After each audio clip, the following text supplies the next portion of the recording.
Well, I spent my weekend just in awe at the damage done by an ice storm that struck the peninsula of Virginia over the weekend.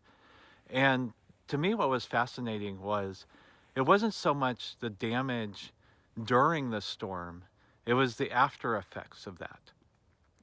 For instance, the Twins had a soccer game, a tournament Saturday night, and we went ahead and went because the roads were clear. It was done raining. The Virginia Department of Transportation did a phenomenal job getting out ahead of it and treating the roads. So they were fine. But the normal 30-minute drive home took us almost 2 hours because we took not one, not two, but three detours that were caused by fallen trees. Now, I think this is an interesting metaphor to what we're seeing in the stock market right now and a lot of people's investment portfolios is we see that the Federal Reserve and Congress has really laid the groundwork for some clear roads ahead. However, we aren't understanding that there is just lingering damage that was done that we just cannot see. You can't predict when a tree is going to be so heavy it's going to fall.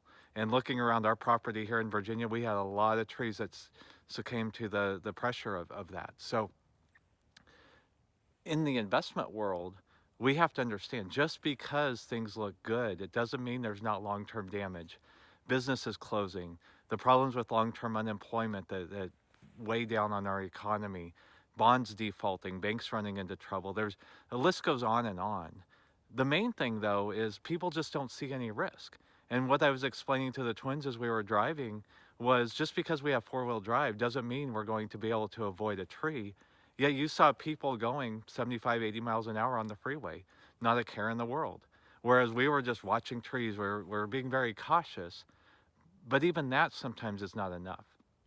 You've got to be careful. You got to be smart, whether it's driving after an ice storm or when you're investing. So at SEM, we are definitely cruising down. We're still moving ahead.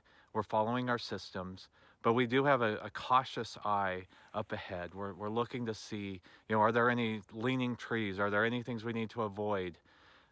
Because that's the only way that you can really navigate something that you just can't expect. And we know, studying history, there's going to be things that happen that people just aren't expecting. And the key is to have the systems in place to navigate them, get around them, and just come out of it as unscathed as possible.